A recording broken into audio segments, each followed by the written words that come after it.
No. Sometimes they do it on purpose. Well, then you assign it to everyone. Yeah, because you got the book to read, right? Sometimes they skip I stuff. did the watch it thing and it didn't help me. That's awesome. And then that's why I'm here. See how it all comes together? The book, the online stuff, and then me. So what's your question? List all possible rational zeros given by the rational zeros theorem, but don't check to see if they're actually zeros. Enter your answers as a common separated list. And All right, yeah, sure. And it's 6x to the 4th. Good, all right. So we haven't, remember, what's the only situation we've talked about so far? We haven't finished 3, 4 entirely. No. Because we only talked about when the first number is a 1. We haven't talked yet about if the first number is not a 1. It was just the second question on the homework. Of course.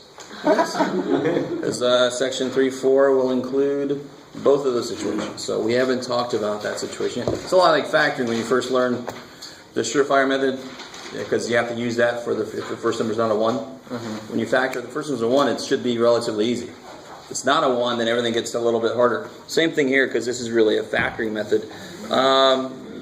So let's do this. I wanted to do the situation with just a 1 out front first, just to get that solid. Because if it's not a 1, the list of possibilities just gets a little bigger. That's all that happens. Could possibly. So see, how far did we make it on this? You guys were working on it. I was hoping maybe you made it through part C at least. I was hoping to maybe do part D together today. Let's catch up on this thing. Any other questions from homework before I jump into this? Yeah. 3.176. Oh yeah. All right. The thing about 76 is you don't have to worry about 3 dimensions. So what I mean by that is cross-sectional area, you just look at it straight on. And this used to be 30 inches across, but they took x of it and flipped that up, right? So if this used to be 30, what is this now? 30 minus 2x. 30 minus 2x, because the 2x is that you fold it up away. So what's the area, cross-sectional area of this gutter then? What's the area of the shape we've just made? 30 minus 2x? Times x, yeah, that's the area, right? It's just the rectangle, that's all. And you want the gutter to contain as much as it can before it starts flowing over. Right, so it kind of makes sense. So then the area function would be x times 30 minus 2x. When you multiply it through, you're going to get what kind of function? Quadratic, thank God, because that's the only one we can find the max or min for. This, of course, is going to have a... Which one, max or min? Minimum. Maximum. It's got to be one of those two. It's going to have a max because it's going to open down. And you want to maximize this area, so it's got to have a max. Cool. The hard part was just getting over that it's not as hard as the picture they give you. It's not a 3-dimensional problem. It's only a 2-dimensional problem. It's cross-sectional areas. Just cut it and look at it straight on. But when you first look at it, like, holy crap. That should be enough to get you through that problem. You've got the function you're working with, multiply that through, find the maximum, that'll answer the rest of the parts of the problem. Is that cool? Okay. Yeah. Which section, sir? 3.3. Number 40? Yeah. Oh, yeah. Okay, good. Now, here's something I kind of purposely left out. So there's something called the Remainder Theorem.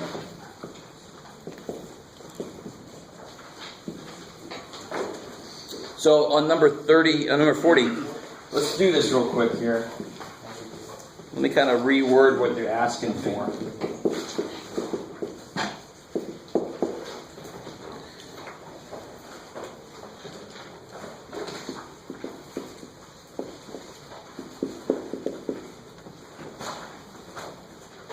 All right. So do me a favor and do that real quick. This really is kind of like what they're asking. So I want you to, we know how to do this. Don't freak out too much if there's a 1/2 there.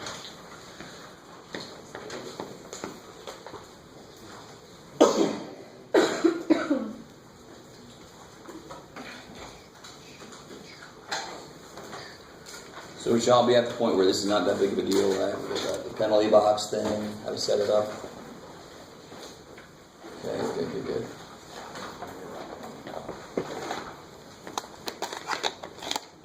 Let's say when you have a number of x, because I know that was a lot of 3, 3. You have to do long division? No. Like I said, this could have been 2x minus 1. So I could take a 2 out and make it x minus 1/2.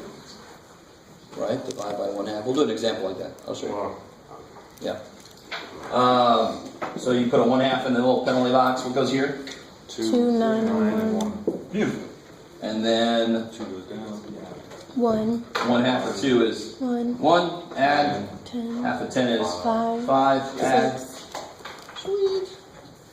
So you actually get what? You get p of x. Now let me just write this in a little different. This is more like the factorization. Did it go in evenly? No. So it didn't factor perfectly, but p of x equals x minus 1/2 times what? 2x 2x plus 10 plus 10. plus 6 over here. Coolness. So now stay with. I want to explain what this remainder theorem is. It's kind of nifty. At the same time, it's not really used at all. But it's just good to know it exists. Now, watch this. Watch. So I'm going to distribute this through, but I'm going to do it in a certain way. I'm going to multiply this by this. And then this times this would be what? 1. 6. 6. So now watch. This is kind of cool. That would happen anytime I have a remainder. I can kind of do what I just did, right? That remainder is really plus 6. It's kind of, that's why it's a remainder. It's an extra amount. You guys kind of with me? Yeah. So 3 goes into 13, remainder 1, because there's an extra amount of 1 that's in that 13. If it was 12, it would have went in evenly. So this is exactly showing you what remainders really are. If this would have been 6 less, if this would have been minus 5, this would have went in evenly. This is telling me that this has got 6 too much for it to go in evenly. Just like 13 has 1 too much for 3 to go into even. You guys got with me? You guys, we don't talk about numbers like this all the time, but it's good to talk about it that way right now. Now watch, what's p of 1/2? What's going to happen to this whole thing? What's p of 1/2?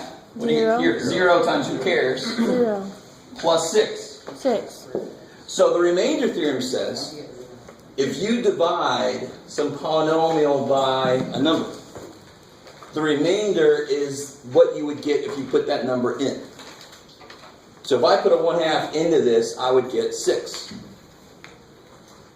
You guys believe me? Yeah. Some of you would probably check it out. Alright, so let's see. If I put a 1/2 in, I got 2 times 1/2 squared plus 9 times 1/2 plus 1. I get 1/2 plus 9/2 is 10/2 is 5 plus 1 is freaking 6. So that's the remainder theorem. If I have a polynomial and I synthetically divide it by some number, the remainder is what I would get if I put that number in. And practically, it's not terribly useful. Sometimes it's quicker and sometimes it isn't, right? But it's just kind of good to know that exists. You guys get the feel for that? So if I can give you any polynomial I want to, and if I said, what's p of -3, you just divide by -3, blah, blah, blah. And whatever the remainder is, that's what it is. That's the remainder theorem. Cool.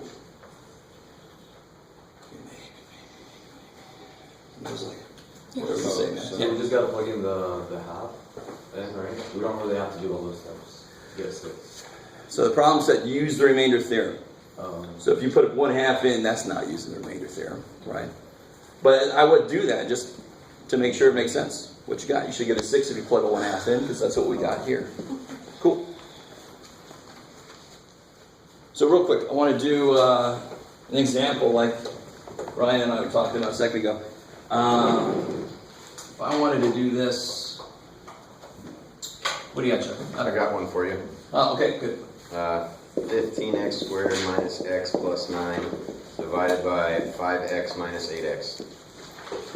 I have 5x squared minus 8x. Oh, wait a minute, dude. All right. So is the bottom linear? No. No. So long You division. have to use long division. You don't really. So Yes. In reality, anything I teach you, there is probably a more clever way to go about it that you can develop yourself. Oh, It's kind of pointed down. You can't really see. Now, could the you top. factor out an x and then use it? I would do it, but I just don't want to mess it up. coolness. Yeah, if you were careful about it. But then you'd be left with 5x minus 8. You'd have to factor a 5 out, So you have to factor a 5 and an x out. basically. But we could just do long division. It's a lot easier for this problem. Yeah. Okay, so do what you were talking about then. Alright, so what I'm talking about is if I have, well actually let's see this guy. So we're not doing that example problem? Huh? This one would just be long division. Okay. So how would we set it up? Oh, God, never. The way you always would. Now this one, the bottom is linear, so synthetic wants to work, but it doesn't quite directly work. Exactly why? Because it's not a 1. Yeah, you gotta have a 1 here for it to really work directly. So all I have to do then is, I want you to see this once so you can see how it's not even a big deal. Now you've already done this work, haven't we? Yeah. So that's when I put the 1/2, the 2, 9, 1, and we eventually get 2, 10, 6. So we eventually get 2x plus 10 plus 6 over x minus 1/2. And then you divide that by 2. Good, and then you just divide that by 2, because that's what you haven't done yet, right? So divide it by this synthetically, but I don't get the answer until I also divide by 2. That's all you have to do. So if the bottom is linear, synthetic should work, but you have to factor any number out before you can do it. And then that number has to get its turn. So I got to divide this by 2, which is not that big of a deal, is it? Everything's divisible by 2, so who cares? Right? So I would get x plus 5 plus 4 over x. 3 3. over x. Or you can even write this as 6 over 2x minus 1. It's the same thing. Oops. This goes nuts. Cool. How you guys doing? Is that good? So, I mean, anything you learn, there's almost got to be more flexibility with it than you're initially taught. Because there's no way in hell I could teach you every possible thing you can do with something. In fact, there are things you can do with things that I don't even know you can do with them because you haven't made them up yet. We all kind of flex math. There's stuff that people do that you could find a better way to do it that nobody's ever done before. It's awesome. You can get your name in a book. Yeah. If nobody steals it from you, because that's how math works. People steal it from you. Then you shoot and kill them. Yeah, exactly. You challenge them to a duel. Of course, in the old days, you might die from pneumonia before you have to do it. But... All right. Huh? Yeah. So that's it. So I'm trying to catch up. So you have to divide by this. I did. And then you have to divide by 2 before you're really done.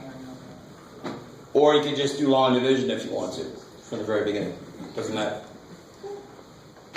All right, I guess feel about that. Is that decent?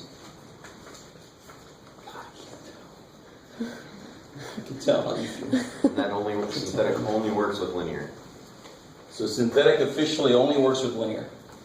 Officially. Exactly. But of course there's ways around it. If I had x squared minus 4, I could divide by x plus 2. And whatever I get, I could divide that by x plus 2. I didn't say that right. Yeah. You kind of with me? So if you can break it down into linear parts, you can divide it by this guy, and then whatever you get, you can divide it by the other guy.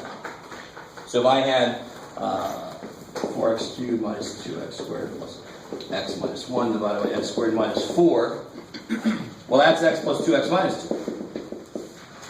So I can divide this by 2, and then whatever I get, I can divide that by negative 2. So then overall, I divide it by both of them, right? Even if this was a plus, you could use complex numbers, which we'll talk about later, but I highly recommend staying away from complex numbers in synthetic. It's a little disgusting to keep track of sometimes. But it still works if you want to know. Yeah, sure. Okay.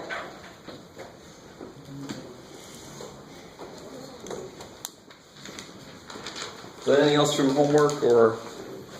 Yeah. 3.3 number 70. Oh yeah, yeah. I like that one. Nested form, that one. Yeah.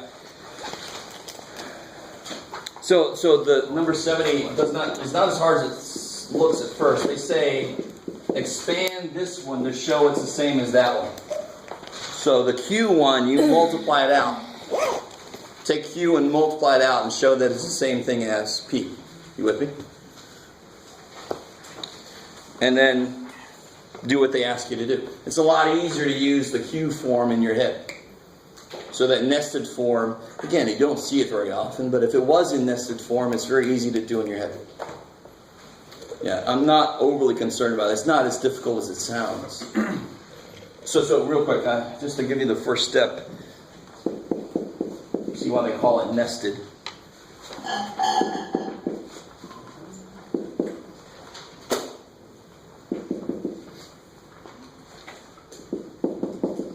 Yeah, 1, 2, 3, 1, 2, 3. Okay. So how would you simplify this? 3x minus 5 and 3x. Yeah, you always start in the innermost, right? So you multiply that x through, and then you multiply the x through, and then you subtract 3, and then you multiply the x through, and then you add 5. You got to show that it's the same as the p of x they give you. And it is. And if I wanted to do q of 2, that's relatively easy. I just put a 2 in there, and you get 6 minus 5 is 1, times 2 is 2 plus 1 is 3, times 2 is 6 minus 3 is...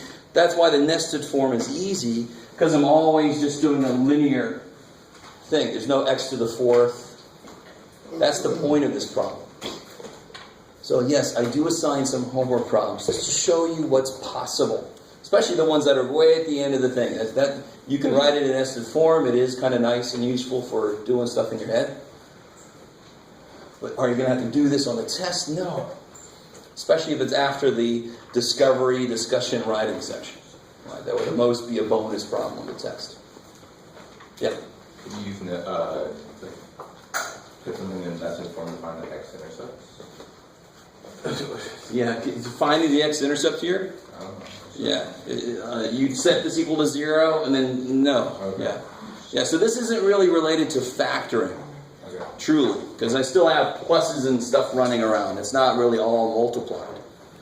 So I like what you're thinking. You're thinking maybe this is a nice quick way. But to get from P to Q is not exactly quick either.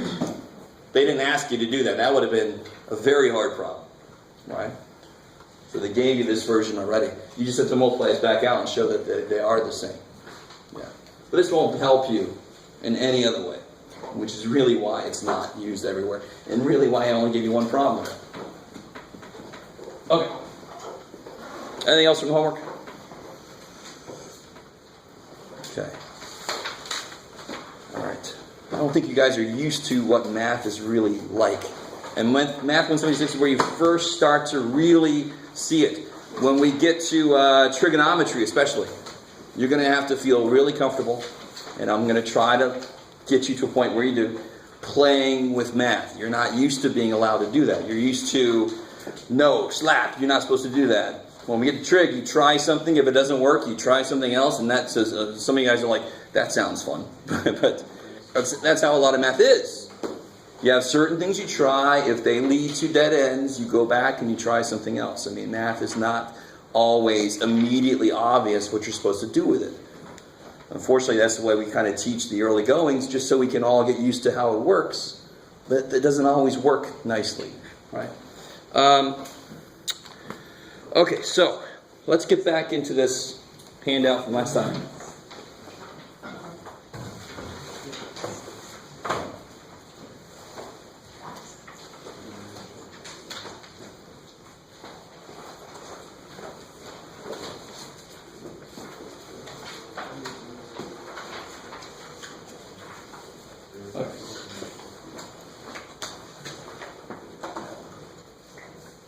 And we'll do this, and then I'll fill in the gap in our knowledge about what to do if that first number is not a 1. Oh, okay.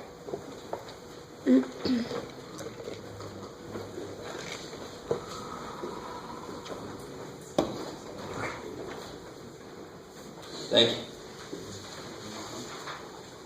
So turn out one of those lights. Maybe the one that says high.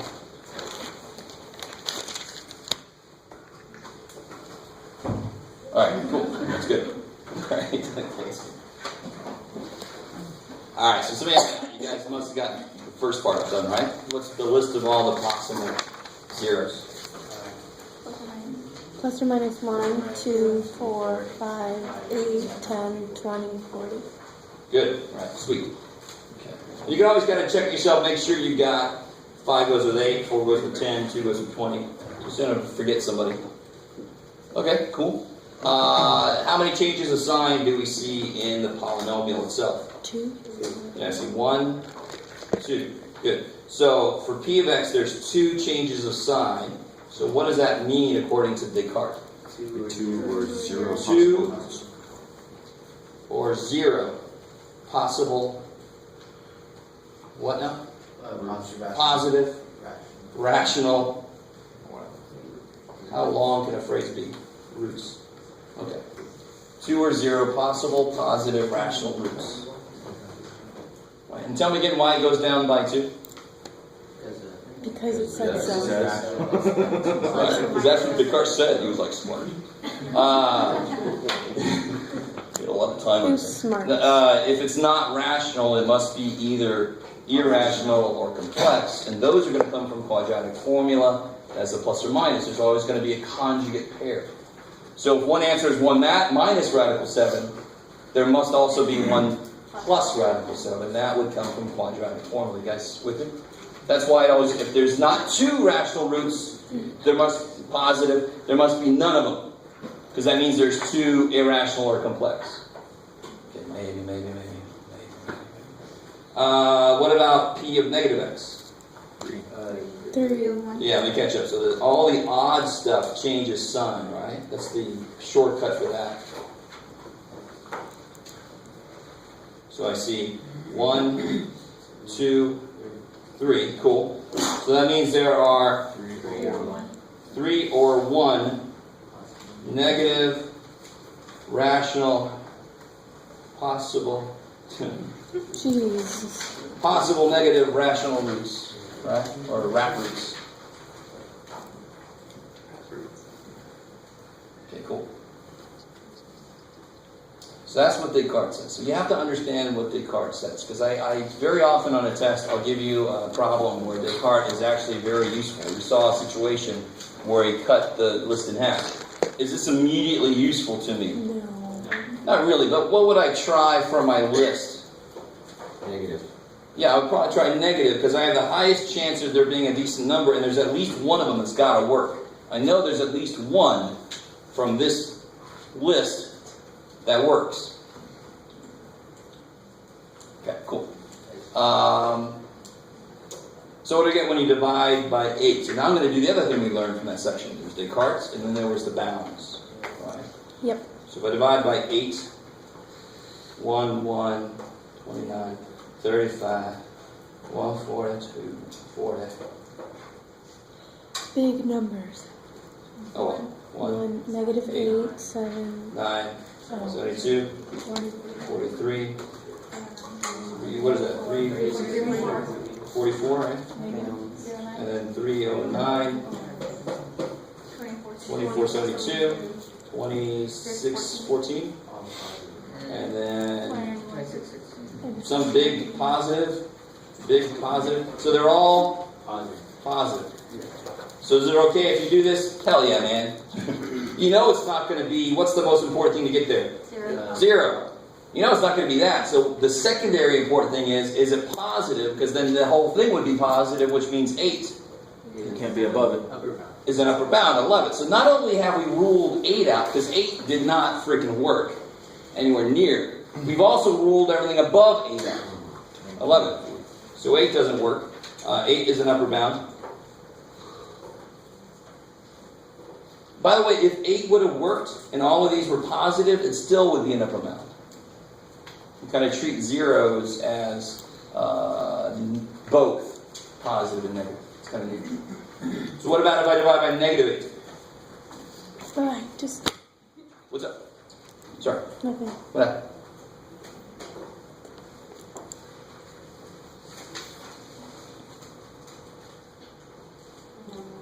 So obviously I picked this for a reason. So what should happen here is the opposite thing, right? Mm-hmm. 216, 251, 2008, 2150.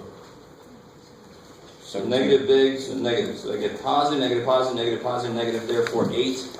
Negative 8. Lower bound. Okay, cool. You guys alright? So on the actual test, you might get these big ass numbers, and towards the end, you can just kind of pay attention to if they're big ass positive or big ass negative. The value doesn't matter. You know they're not going to be 0. Okay. And then what do I mean by this? Yeah, I've ruled out negative 8 directly, and then kind of indirectly I've ruled out 42. all of these, positive and negative. So I've cut it down like that.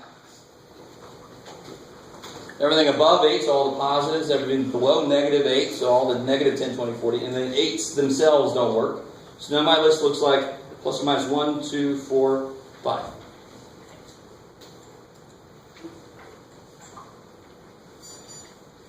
So there's still 8 possible things to check, right?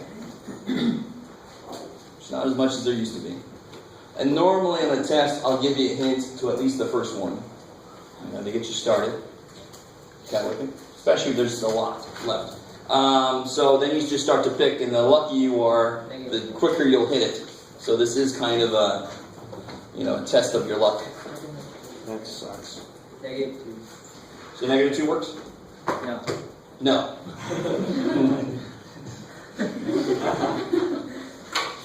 I love it. So if you try negative 2, it doesn't work? No, it's All right. not.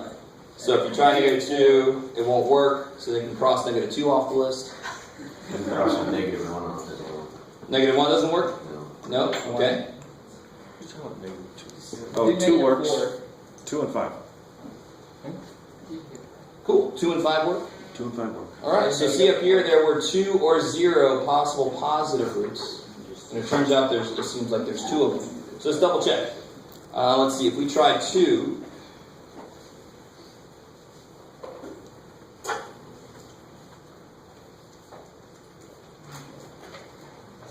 see, 1, 2, 3, 6, negative 23, negative 46, really this one?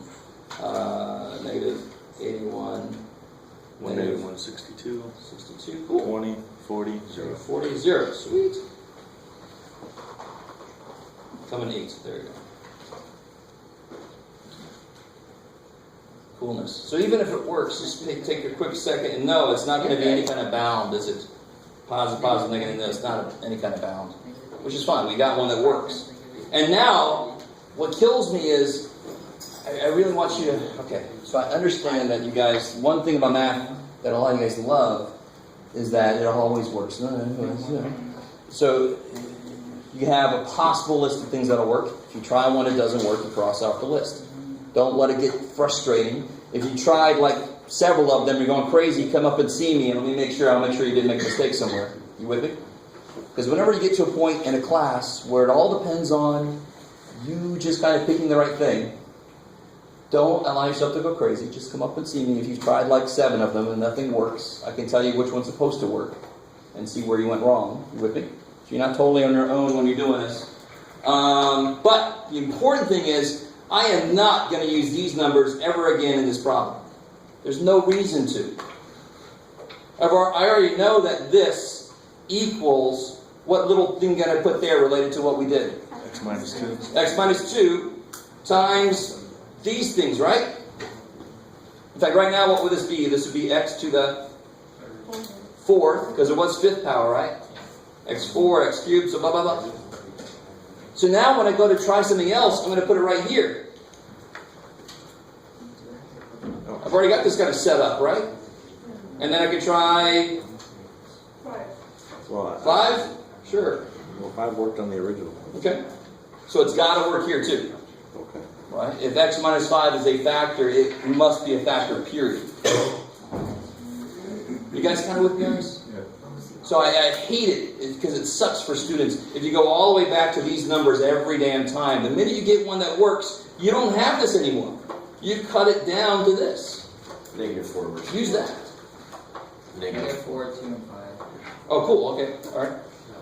So then this will be 1, 15, 18. What is that? 120? Holy crap, is this going to work? Trusting you guys. Negative 97.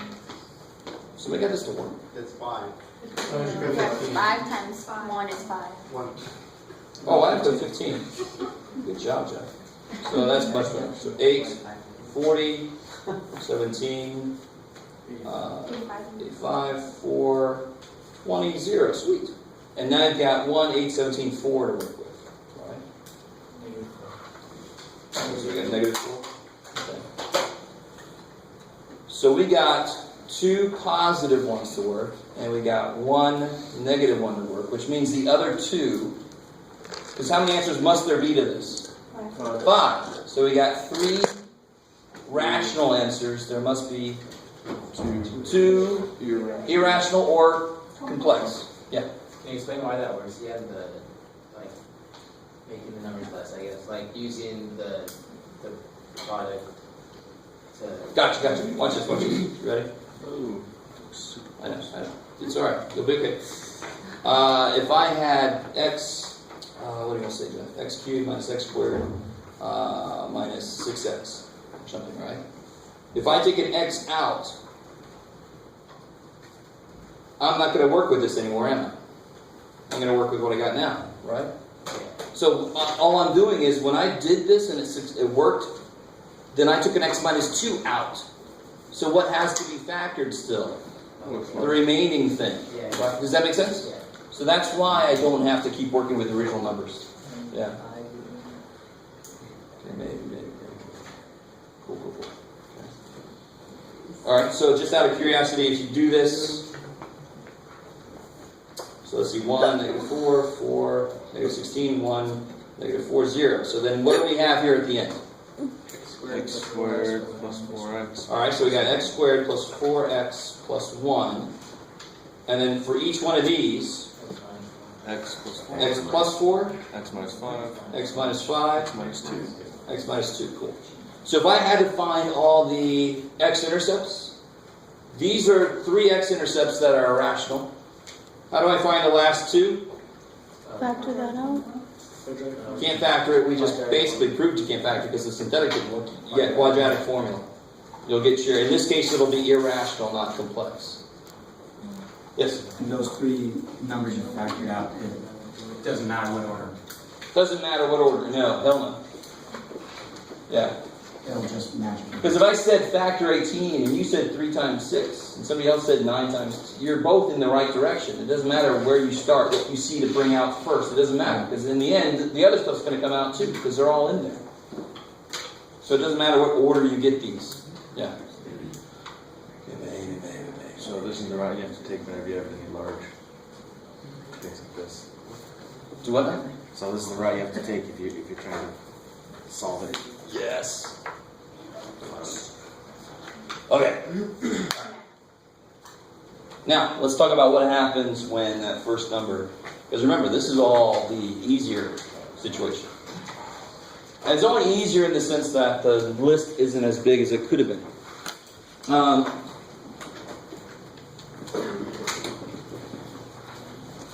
Can you bring the light back up?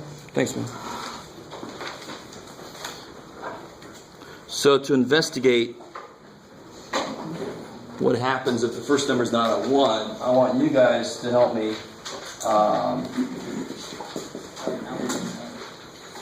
How does that thing factor there? How do you factor this? Good. Equals be negative 5. 8, 3. Good. Right? I'm just going to power through this. 4x.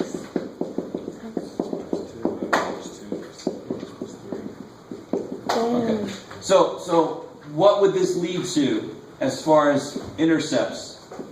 X equals negative 3/4. X equals 2, x equals negative 3/4. So that is a rational, truly rational, fractional, not just a whole number. And the reason that that would show up is because I had a number out front that was not 1, right? Okay, cool. And notice something about 3 and 4. 3 is a factor of 6. and 4 is obviously a factor of 4. So when the first number is not a 1, here we go. You ready? Let's do a list off of a problem I would give you.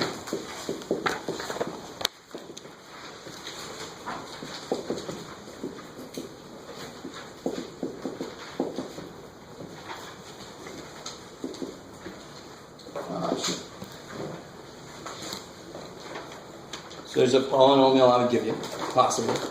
I just made that up, so it probably doesn't factor with anything. But we're just going to make the list of possible factors, right? So obviously the list includes all the... Possibilities. Yeah, so it'll be plus or minus. But then I divide that, because remember, those were going to show up on top, and those are going to show up on the bottom, because these would be the coefficients of x. I would have to divide to solve for x, right? So all the numbers out front would end up on the bottom. And all the numbers over here, of course, are on the top. So what are the factors of 4? 1, 2, and 4. So now you have to do all the possible combinations. So obviously when you divide by 1, you just get this list back in. So the real list is plus or minus 1, 2, 5, 10. Now what kind of fractions do I get? 1/2. Now 2 over 2 I got. 5 over 2. 10 over 2 is 5. I got. You with me? So be smart about this. Don't write something twice if you've already got it. And then moving on to 5. 5 over 2 I've got. 5 over 4 I don't got. You also don't have 1 over 4. And 1 over 4, thank you. And what about 10? 10 over 1 I got. 10 over 2 I got. 10 over 4 is 5/2 I got. So when there's a number out front that's not 1, it just tacks on these possible fractional roots. Okay? Yes. In fact, some of you guys might realize if I can't take a number out, one of the answers actually has to be fractional. I don't know if you guys see that. If you don't see that, oh well. You have to try them all out anyway. So this is definitely where I would start giving you some hints, right? I'll tell you, just like I would on the handout. On the test, I'll say, divide synthetically by 5. And then it all comes out positive, which means you can kill all the positive ones above 5, right? Or maybe in this case, I'd say 2. So you can kill some other stuff. You guys kind of with me? Does everybody see where these came from? Let's start there. Yeah. Anybody not see where these came from? Because if you don't, there's probably at least 8 other people that don't. Can you just repeat that? I know you got that again. Yeah, so I took 1 over everything. So I got 1 over 1, 1 over 2, there's 1/2. 1 over 4, there's 1/4. And then you can take 2 over everything, right? 2 over 1 is 2, 2 over 2 is 1, 2 over 4 is 1/2. And then 5 over everything, and then 10 over everything, right? So what I normally do is I just do all these over 1, get all those out of the way, and then just take them all 1 over 2, 1 over 4, 2 over 2, 2 over 4, 5 over 2, 5 over 4.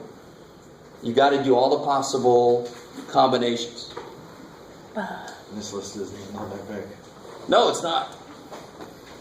Oh, you guys. Why, Jeff? Why are you doing this to us? I'm not doing it, Jane. Just trying to explain to you how it works. So I desperately, I don't know, I've said this twice already, but I don't know if you've heard me. On a test, I will help you cut this list down so you don't have to try everything out. Now, if you don't understand Descartes' rule of signs, if you don't understand upper lower bounds, you will screw yourself over. You won't realize that what I've asked you to do cuts the list down. You'll have the whole list still there, too damn bad. So you have to understand Descartes' rule of signs, and you have to understand upper lower bounds. Because I will use those on a test to help you cut the list down. If you don't use my help, it's not much more I can do for you. Yeah. So there's only one lower and upper bound, right? Like you could. No, not really. I mean, obviously, if 5 turns out to be an upper bound, so will 10. You understand? Yeah, I get that. Yeah. So the most money I could make this year is $18 billion. That's not false.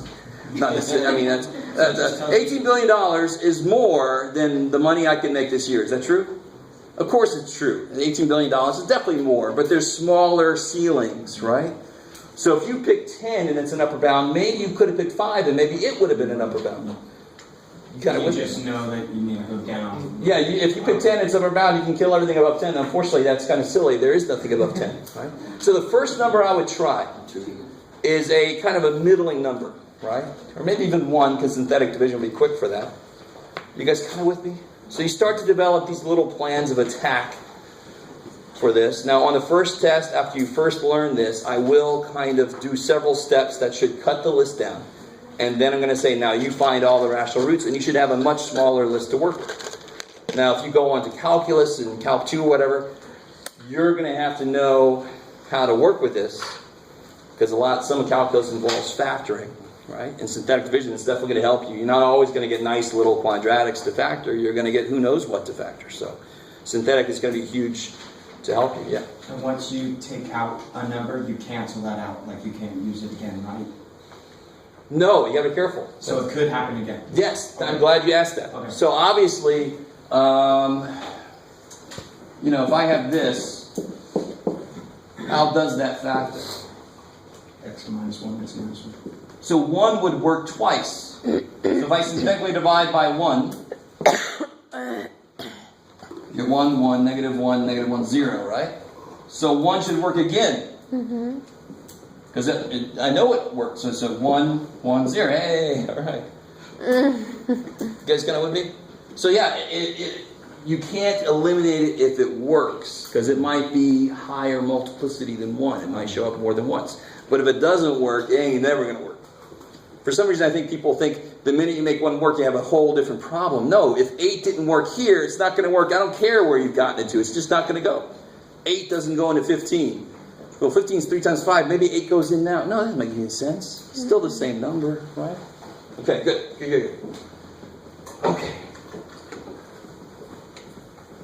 So there's always more to the story, which you'll learn as you go along.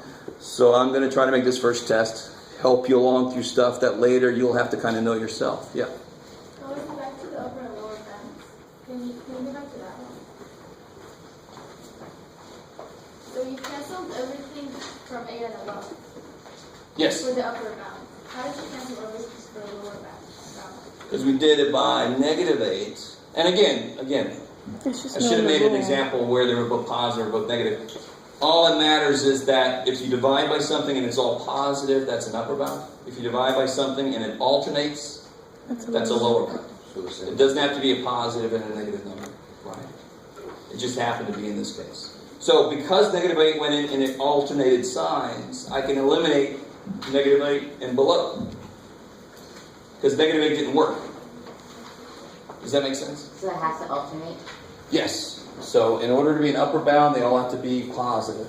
In order to be a lower bound, they have to alternate signs. Cool. Yeah. Right. And so for the changes, when you say 2 or 0 and 3 or 1, it depends on which one has 2 or For this problem, there could have been no positive and then 3 and 1 negative. Oh, okay. There And could the have rest could been. have Which been. means that 4, because there's got to be 5 answers, right? and 4. 4 of them would have been irrational or complex. It just depends. Right. So synthetic really can only give us the rational roots, right? The fractional numbers. And 2 is fractional because it's 2 over 1. So those kind of numbers. It can't give us any radical numbers. It can't give us any complex answers. So we won't find out which one it is until we do. Exactly. Okay. That's why Descartes is kind of all or nothing. It gives you an idea of what Yeah. potentially. If the signs had all been positive, why would Descartes have been really, really good? Because it would have helped us. There would have been no...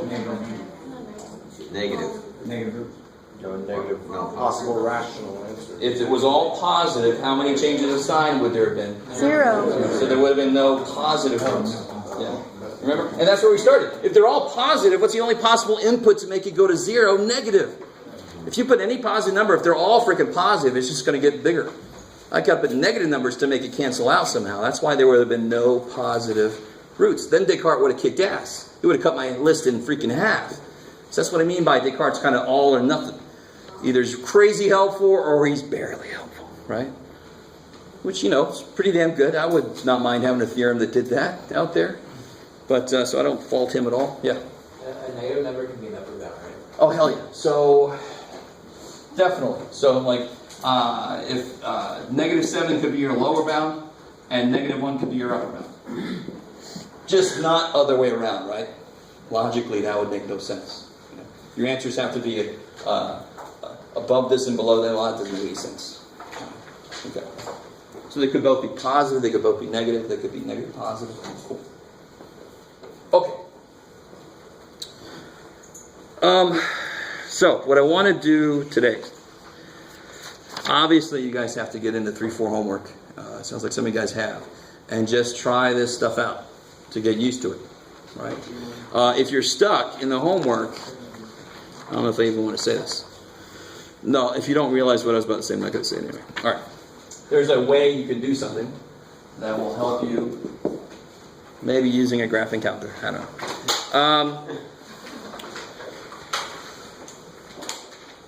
Find your intercept, is that what you're talking about? Yeah. Then the calculator goes on and you're stuck behind. Huh? When the calculator goes on and you're stuck behind. Yes.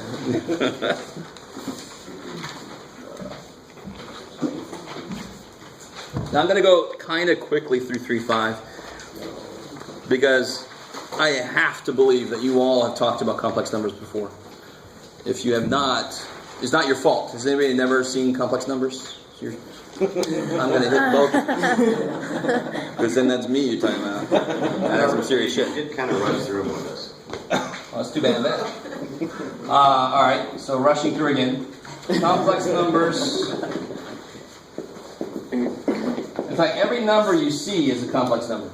Because complex numbers are combinations of real parts and what unfortunately is termed imaginary parts. It's an unfortunate word because it kind of validates some of what you guys think about math, but they're not really imaginary. In fact, a really interesting thing, if you look on page, let's open it. I did a whole little paper on this dude, page 274. This is one of the guys that was involved in a lot of controversy. But, huh? Yes, that's very true. Most colorful, that's no doubt. But what he did was interesting. You know we have quadratic formula for x squared. He came up with a formula for cubics, which you don't see too often. And he came up with this formula before people even thought about square roots of negative numbers. You guys kind of with me? Yeah. So he came up with a formula that finds the answers to cubic equations, just like quadratic does for square, for quadratic. You with me? Still, not giving me a damn thing. Okay. So one of the formulas, so the negative e plus or minus, that kind of thing. So it has a form like that, but obviously it's a little bit different because it's a little harder. But one answer would be this, and do you notice what's the imaginary part in there? Square root of negative 121, right? If you do the work, if you actually work this out, it comes out to be 4. So you can't get to the answer unless you allow for the existence of what these things are called imaginary numbers. So that's kind of neat. That's to me, that's a very mathematical explanation for the existence of imaginary numbers. You can't just discount them, because if you did, you would never get the answer of 4, which is true. That is one of the answers to this equation. That was nice. And the other thing is, real quick, in physics, you have, when you work a problem out, and you're dealing with light, for example, or any, what's called, you don't have to know physics, but we all know, like, electromagnetic waves or something, like radio waves and stuff like that. So in physics, what you have is a real part that describes the electric piece of that, the electrical field piece of that, and you have the imaginary part that is the magnetic field of it. So as you're working the problem out, those two parts are kind of like kept track of by the stuff with the eye is the magnetic stuff, and the stuff without the eye, the real stuff, is the electric stuff. So there is a physical use for complex numbers. So I don't want to hear any of this shit about, oh, they're made up shit, new math is old. No, screw that. There's a mathematical purpose for them, and there's one out of a billion physical purposes for them. So this is what they look like. Real part, imaginary part. So any number you learned before we talk about complex numbers is a complex number. It just has b equal to 0. If b equals 0, then I just get the real part. So 7 is a complex number where b is 0. You guys semi with me? The minute b is not 0, then I kind of stepped out of real numbers. Now I'm really in just complex numbers alone. Right? So every real number is also a complex number. So on one level, this kind of kicks ass. And again, what is I defined to be? Square root of -1. You. So what's I squared? -1.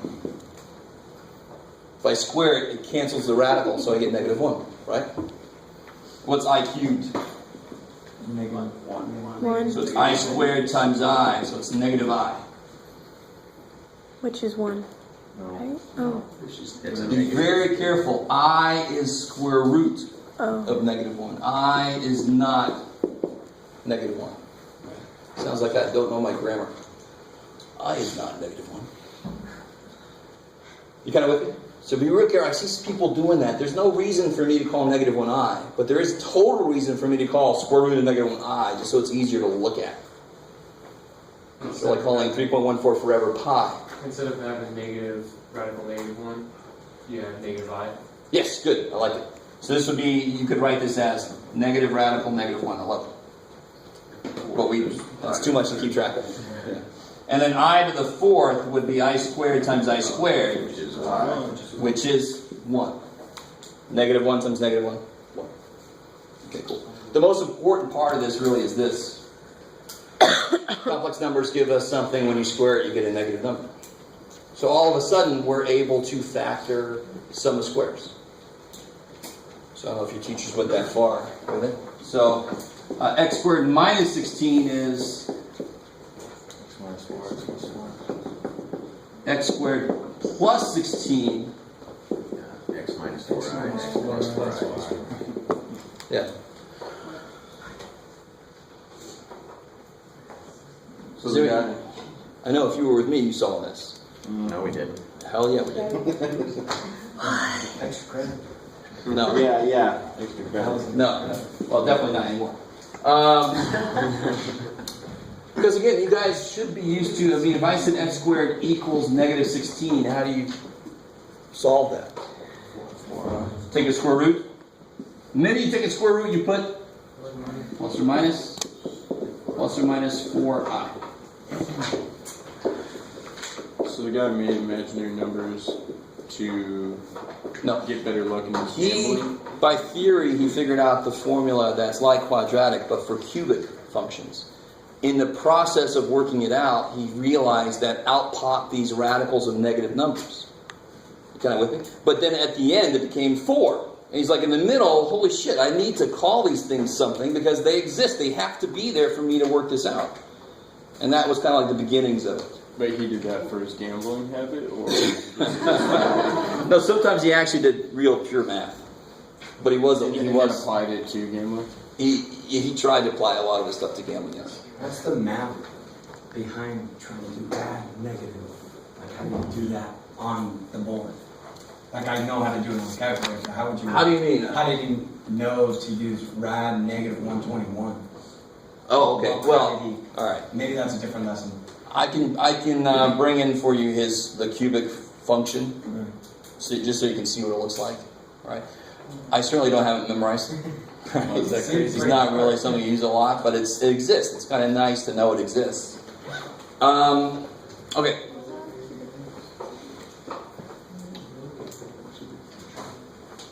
Blah, blah, blah, blah, blah, blah, blah, blah, blah. So, if I have something like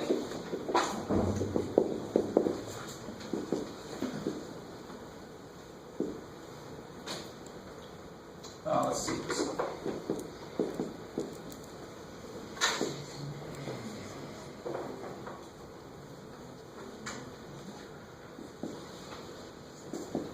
Sure. Why not? Oops. Make this plus x minus.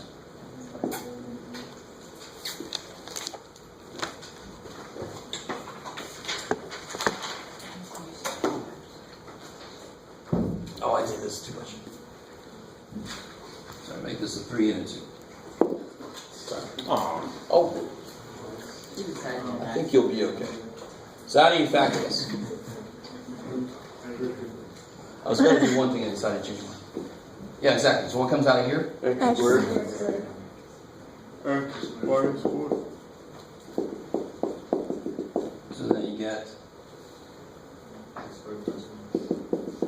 So here's where you won't be able to stop.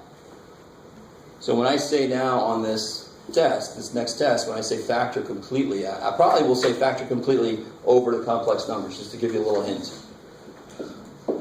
So not only will you not stop if it's like a sum of squares or something, you will also not stop if it was x squared minus 2. Right, so for this problem, what would you get it for? If you want one more step. X minus I, X plus I. I love it. Kick ass. If I had this problem here, if you got to this point here, what would the next step be? Don't really think this is a difference of squares, believe it or not. It's just not a difference of perfect squares. If it was 4, you would put square root of 4, square root of 4. Well, it's 2, so I'm going to put square root of 2, square root of 2. Well, it's the same exact thing. We just normally stop before because we wanted to stop at whole numbers. There's really no reason to do that. We can keep going. This would be x minus square root of 2, x plus square root of 2, and then this little piece there that's already done. And that relates to the fact that if this was equal to 0, it should have 3 answers, right? If I multiply this back out, it started off as a 2x cubed. I gave you one step where it was already cubed, right? So there should be 3 answers, and there's 1, 2, 3 factors that relate to the 3 answers, right? Cool. So there is a theorem that says if I have a polynomial of nth degree, I have to be able to break it up into n factors. Because then that would relate to the n answers I'm supposed to get. Some of them will be irrational, some of them will be, but could be irrational, some of them could be complex. Yeah. On the test, are you going to give us the original one, or are you going to start it? Oh, you know I'm going to give you the original one. You know I will. Yeah. Okay. So going back up to that one, the reason why the x minus I and x plus I works is because when you multiply them together, you get -1. Good. So let's check this out. What do you get when you multiply? You don't get -1. When you multiply. Oh, you get this +1. Out, yeah, exactly. What do you get? You get x squared minus ix plus ix cancels. Mm-hmm. Minus I squared, but what's I squared? -1. Okay. Okay. Good. So until we developed complex numbers, we didn't have a way to factor sum of squares. And you're all like, I was fine with that. No, it's okay, Jeff. I had no problem. This is too bad. Now here we can do it now, so I'm going to make you do it. So you're going to tell us when to do that, right? Yeah, I'll. Or should we just always assume that? Pretty much, but I'm going to, in the instructions, I'll say factor completely over the complex numbers. Okay. So that includes rational, irrational, and imaginary. So then working with that, could you do like 2i, like if it ended up being Definitely, that? yeah. Okay. If it was 4, it would have been 2i. 2i and 2i. Yeah, because if I have, how do I simplify this here? I can kind of break this up. This would be the square root of 36 And times the square root of -1. Which is I. 6i. Okay. Cool. You can see that? So the negative inside, don't let it throw you off. It's just going to come out as an I, and then you work with the rest of it. So what would the square root of -11?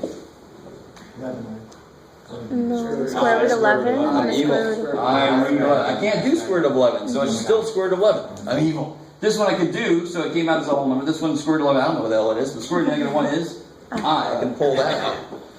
Alright, it sounds painful pulling an I out, but it's not. Listen, I'm not going to do that to you. Okay.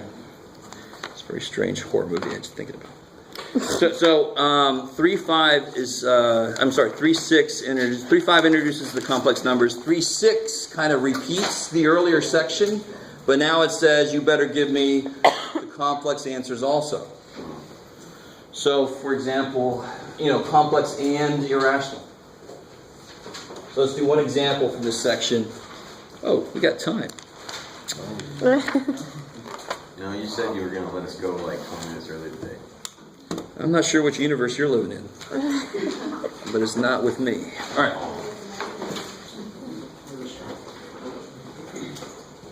Let me see. Yeah. Here, you guys try these two. You find all the zeros. All zeros. Means we can't quit. Okay. Find all the zeros. That's probably too old of a reference for most of you guys.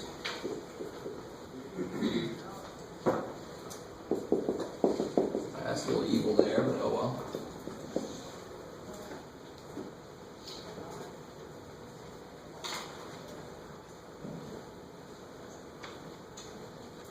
I like that one. That's kind of neat. All right, let's try this.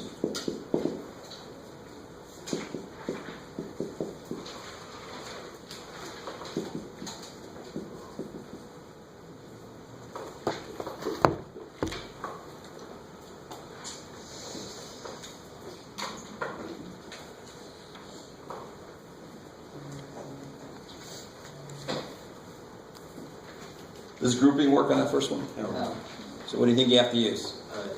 Synthetic. Cardano's. No, you don't have to use Cardano's one. Synthetic, yes. And I gave you a problem with a very, very, very, very small list of possibilities, right? Mm-hmm.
I just want to point out this first one. If you did Descartes' rule of signs, negative, negative, negative, negative, and you play negative x in, so there's no changes of sign for that, so there's no negative roots. So only try the positive, where you should hit it pretty quick.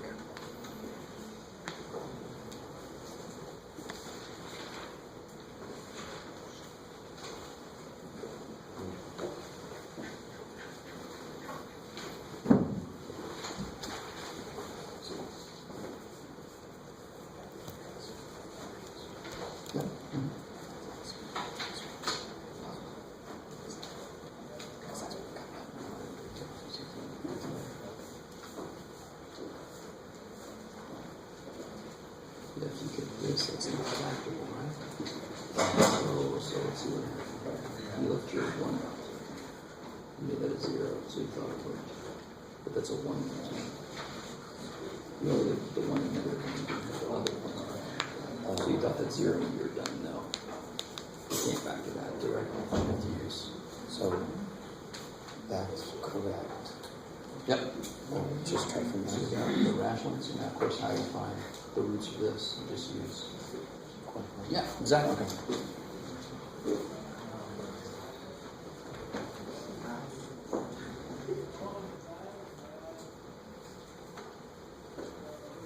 So there's only one rational root for this.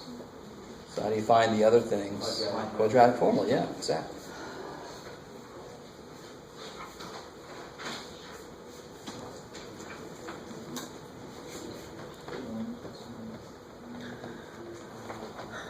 Number 2, you don't have to do synthetic. You should be able to group that. It's just a grouping you're not used to doing.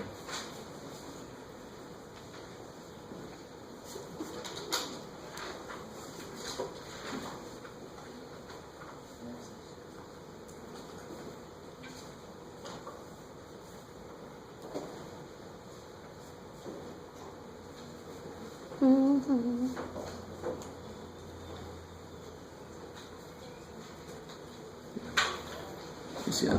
The first little dude in parentheses, what can you do with him? That one? Oh, okay.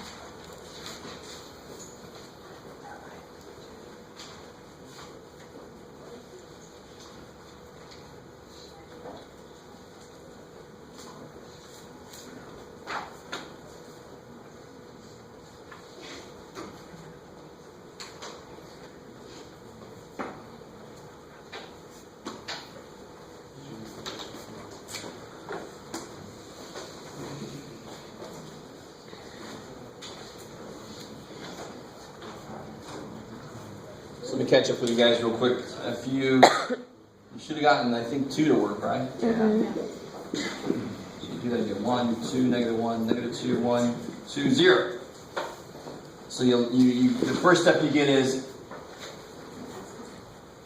X minus 2. x minus 2. And then times x squared. Yeah. Again, why was that x squared there? Because it was x cubed divided by an x piece, so of course that's going to start with x squared. So don't forget how to translate these coefficients back into the function. Yeah. Could you continue using 1 as well? You could have tried, but do you see, can you factor that? Is this factorable? Synthetic can't do shit with it then. I want you to realize. Synthetic cannot give you, not easily. Because then if you wanted to continue, you'd actually have to put a radical something in there. Do you want to do that? No. I don't blame you. I don't want to do that. But thank God, this is easy actually. This is just quadratic formula. So if I set this equal to 0 like they want me to, I get x equals 2. And then if I use quadratic, what are you guys getting there? 1 plus or minus I root 3 all over 2. I root 3 over 2? Yeah. Is that what you guys are getting? Yeah. Okay, I'll trust you. So now, of course, now that you've officially learned in this book complex numbers, you should have come in knowing it, but now complex numbers could pop up any damn time they want. This one's a little freaky. You guys haven't seen something like this before, but you always try grouping first if there's 4 more terms. So what comes out of these two? X squared. This is where some of you guys might kind of give up, but what can you do with this? Differential squares. Yeah, and it's going to have this in it, isn't it? So then you got x squared, x plus 1, x minus 1, plus 2, x plus 1. So what comes out? X plus 1. No, you got to really, this is where you guys got to get away from X squared plus 2. I mean, you got to really see what's going on. X squared. X plus 1 comes out. Yeah. So what's left? X squared plus 2. No, x squared times x minus 1 is left in that term, right? Okay. Plus what's left in that term? 2. 2. That is GCF. When you learn grouping, you get way too into some just automatic, this is what happens, this is what happens. You don't even realize what's really happening. You're taking something out and writing what's left in each piece. Then what can I do inside there? We'll bring it up here.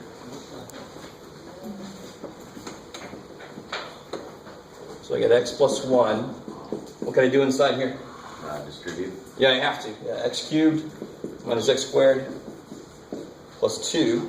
And then you do your quadratic. And now you can do, no. Can you use quadratic on this? No. Yeah, you can't. So now this piece you use synthetic on. Yeah. What's the matter? So I've already got one answer.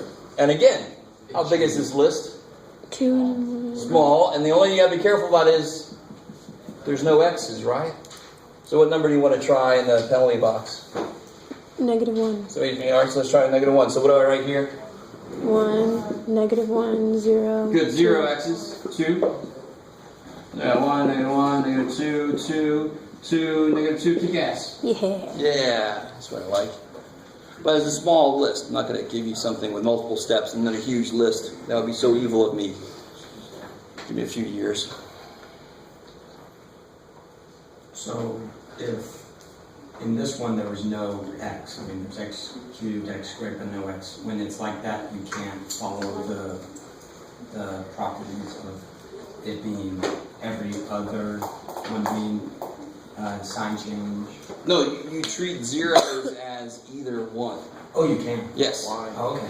Because that's what zeros are. What are zeros, positive or negative? Yes. Oh. Negative 0 is 0, positive 0 is 0, so 0 is really both. It's kind of neat. So I'll bring some examples next time of that. But real quick, we're not done. I knew when the minute I said that phrase next time, everybody's like, whoa! What do I got from this? So that's there. This Is x plus 1. another x plus 1. And then you get X squared minus 2x. a lot of stuff. And then that would just be quadratic from there, right? Yep. Okay. Oh, that's never ending. Aw. Okay. That's plenty for today. So just in case you didn't realize, we made it into 3-6. So next time we should be able to finish chapter 3. Have a good weekend. Do a lot of math. Drink a lot of beer. What is the X plus 1?